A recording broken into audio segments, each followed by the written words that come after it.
dalam nama Tuhan Yesus Kristus, mari kita memulai ibadah kita ini dengan mengucapkan doa masuk kita. Berfirmanlah ya Tuhan, berfirmanlah ya Tuhan, sebab aku mendengarkanmu. Nyatakanlah kepadaku untuk kemuliaan namamu. Penuhilah jiwaku dengan kasih karuniamu. Haleluya, amin. Apa yang kami senandungkan melalui lagu ini bukan hanya sekedar pujian yang keluar dari mulut kami, tetapi itulah kerinduan kami Engkau curahkan pertobatan, kebangunan rohani di gereja ini melalui pelayanan-pelayanan kami, jemaat Tuhan maupun hamba Tuhan. Kami akan percaya janji-Mu tidak pernah tidak Engkau tepati. Hari ini kami akan menikmati sabda Tuhan. Mari Bapak Engkau memberkati kami, urapi hamba-Mu yang sederhana ini untuk menyampaikan kebenaran-Mu bagi kami. Di dalam nama Yesus Kristus Tuhan dan Juru Selamat kami berdoa dan mengucap syukur kepada Haleluya. Amin. Salam, silakan Bapak Ibu.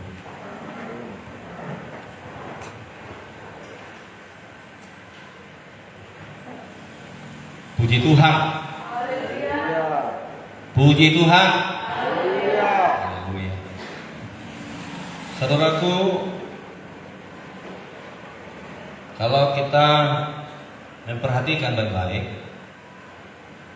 ya, mencermati dengan seksama, seperti ungkapan Lukas, ya, mengamat-amati dengan seksama, maka firman Allah sudah terbukti, sudah tergenapi dengan keadaan manusia, baik secara umum seluruh manusia di bumi ini, termasuk juga kehidupan gereja orang-orang Kristen. Apa buktinya? Di dalam 2 Timotius 3 ayat 1 dan sampai dengan ayat yang ke-6 di sana, Paulus telah memberikan sinyal atau pemberitahuan keadaan manusia, yaitu manusia tidak peduli lagi dengan Tuhan,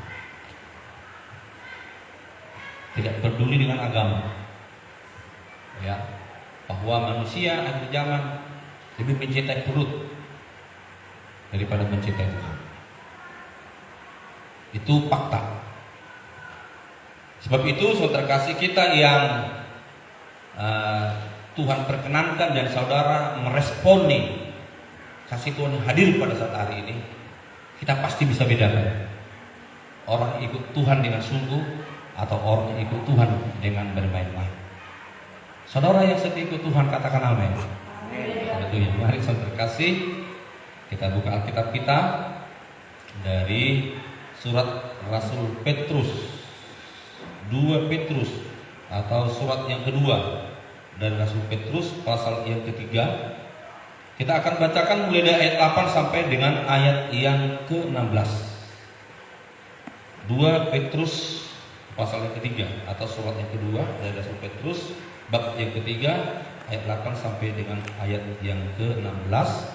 Mari Bapak Ibu, saudara boleh ikuti dengan baik. Saya akan membacakan firman Tuhan ini bagi kita sekalian.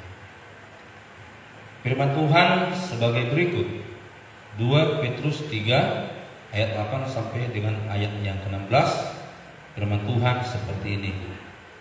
Akan tetapi, saudara-saudaraku yang kekasih, yang satu ini tidak boleh kamu lupakan, yaitu bahwa di hadapan Tuhan satu hari sama seperti 1000 tahun, dan 1000 tahun sama seperti satu hari. Tuhan tidak lalai menepati janjinya, sekalipun ada orang yang menganggapnya sebagai kelalaian, tetapi ia sabar terhadap kamu, karena ia menghendaki supaya jangan ada yang binasa, melainkan supaya semua orang berbalik dan bertobat.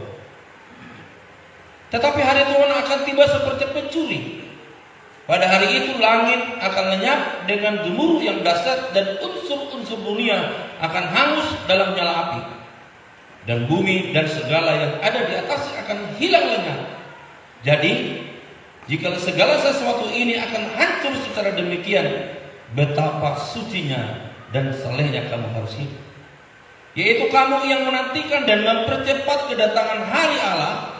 Pada hari itu langit akan binasa dalam api dan unsur-unsur dunia akan hancur karena nyalanya. Tetapi sesuai dengan janjinya kita menantikan langit yang baru dan bumi yang baru di mana terdapat kebenaran. Sebab itu, saudara-saudara yang terkasih, sambil menantikan semua ini kamu harus berusaha supaya kamu kedapatan tak bercacat dan tak bernoda di hadapannya dalam perdamaian dengan Dia. Anggaplah kesabaran Tuhan kita sebagai kesempatan bagimu untuk beroleh selamat. Seperti juga Paulus, saudara kita yang kekasih, telah menulis kepada kami menurut hikmat yang dikaruniakan kepadanya. Hal itu dibuatnya dalam semua suratnya. Apabila ia berbicara tentang perkara-perkara ini, dalam surat-suratnya itu ada hal-hal yang sukar dipahami, sehingga orang-orang yang tidak memahaminya dan yang tidak teguh imannya memutarbalikannya menjadi kebinasaan mereka sendiri, sama seperti yang juga mereka buat dengan tulisan yang lain. Sampai di sini pembacaan firman Tuhan. Puji Tuhan. Haleluya. Puji Tuhan. Haleluya. Saudara yang terkasih, di dalam nama Tuhan Yesus Kristus, sungguh ajaib, luar biasa firman Tuhan ini, yang menjadi renungan kita, ya, yang saya kutip dari ayat 9 sebagai judulnya, ya, judul khotbah, Tuhan tidak lalai menepati janjinya. Sekali lagi saya katakan, Tuhan tidak lalai menepati janjinya. Dari tadi saudara kasih dari ayat 8 ada di sana disebut akan tetapi. Kalau dalam kata bahasa, kalau sudah ada kata akan tetapi, berarti ayat-ayat sebelumnya itu berkontradiksi dari ayat-ayat yang telah kita bacakan tadi, ya, berlawanan atau ada penekanan supaya dalam ayat 8 sampai ayat yang ke-16 kita sebagai anak Tuhan jangan mengikuti dari ayat 1 sampai dengan ayat 7. Saudara terkasih, firman Tuhan ini sudah kita ketahui bersama, ini ditujukan kepada orang-orang Kristen Mesianis atau orang-orang Kristen Yahudi yang ada di berbagai tempat. Itu bisa terlihat dalam surat Petrus yang pertama, pasal pertama ayat 1 dan ayat selanjutnya. Saudara terkasih, sesuai dengan apa dikatakan Tuhan Yesus, aku akan datang segera. Berjaga-jagalah dan berdoalah. Jadi perkataan firman Tuhan atau perkataan Tuhan Yesus Kristus ini disalah mengerti banyak orang ketika itu. Oleh karena itulah menyusuplah guru-guru palsu. Guru-guru palsu yang membuat orang-orang Kristen pada saat itu semakin ragu akan kebenaran firman, sehingga mereka lalai melakukan yang baik, mereka lalai menjaga kekudusan yang telah diingatkan Tuhan tadi, lalai menjaga kehidupannya supaya tidak bercacat dan tidak bernoda di hadapan Tuhan. Saudaraku yang terkasih dalam nama Tuhan Yesus Kristus, sehingga mereka berkata bahwa Tuhan itu tidak tepat janji. Sama seperti yang kita alami sekarang. 2000 tahun lebihlah kita sudah hidup di dalam janji-janji Tuhan yang berhubungan dengan kedatangan Kristus kedua kali. Sehingga orang-orang Kristen dewasa ini pun menganggap bahwa kedatangan Tuhan itu belum tentu benar. Dari mana itu bisa kita ketahui? Dari sikap hidup, dari gaya hidup, bahwa manusia lebih mentuhankan perutnya, manusia lebih mementingkan kesenangan diri sendiri. Dia tidak sadar bahwa kedatangan Tuhan itu sama seperti pencuri, di mana yang punya rumah tidak berjaga-jaga. Saudaraku yang terkasih, di dalam nama Tuhan Yesus Kristus, mereka yaitu orang-orang guru-guru palsu lupa atau sengaja melupakan atau sengaja meremehkan janji-janji Tuhan. Hal inilah saudara yang terkasih yang timbul dalam pemikiran Rasul ini, mengingatkan, memberitahukan, mengumumkan dan menjelaskan bahwa Tuhan tidak lalai menepati janji. Puji Tuhan. Karena Yesus berbicara melalui Rasul Petrus ini, 1 tahun sama dengan 1000 tahun. 1 tahun bagi Tuhan, 1000 tahun bagi kita. Demikian pula yang terkasih, padahal dalam kitab Kejadian pasal pertama ayat 14 sampai ayat 17, Tuhan di sana telah menyampaikan kebenarannya bahwa langit dan semua unsur-unsur yang ada di angkasa sana, bumi, matahari, bulan dan planet lain itu menjadi tanda-tanda, ya, tanda-tanda perputaran waktu, hari, minggu, bulan dan tahun. Sehingga kalau bersandar kepada firman Tuhan ini, kau terkasih, 2000 tahun itu masih sama dengan 1000 tahun sama dengan 2 tahun, 2 hari ya, 2 hari. Di 2 hari menurut pemikiran itu atau hitungan Tuhan, mulai hari-hari dulu sampai sadarion.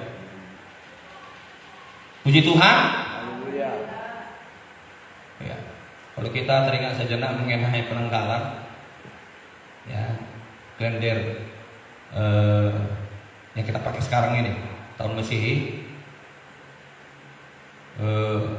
sesuai dengan keputusan Georgius dia, inilah tahun yang kita pakai. 1 tahun itu sama dengan, sebenarnya menurut ukuran Julius, 365,25 hari atau 365 seperempat hari dalam setahun. Kemudian Georgius menggenapkan, ya, disesuaikan dengan tahun kelahiran Yesus Kristus. 1 tahun itu sama dengan 365 hari. Kemudian nanti terjadi kalender Kabisat. Setiap 4 tahun itu yang setengah, yang seperempat hari itu digabungkan menjadi 1 hari. Itu sebabnya setiap 4 tahun nanti ada penambahan hari-hari di bulan Februari. Jadi 29 hari yang biasanya lupa. Hal ini saudara terkasih bagi kita yang hadir pada saat hari ini, apa tujuan daripada firman Tuhan ini? Ada 2 perkara yang perlu kita pelajari daripada kebenaran firman Tuhan ini. Yang pertama, saudara terkasih dalam nama Tuhan Yesus Kristus, ayat ke-8, akan tetapi saudara-saudaraku yang terkasih, yang satu ini tidak boleh kamu lupakan. Apa kata firman Tuhan? Firman Tuhan itu jangan kita lupakan.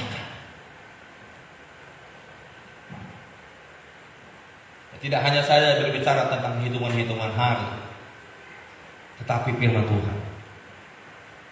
Orang yang melupakan firman Tuhan, perbandingkan saudara hidupmu yang hidup dengan sepenuhnya yakin kepada Tuhan dengan orang yang ragu-ragu, orang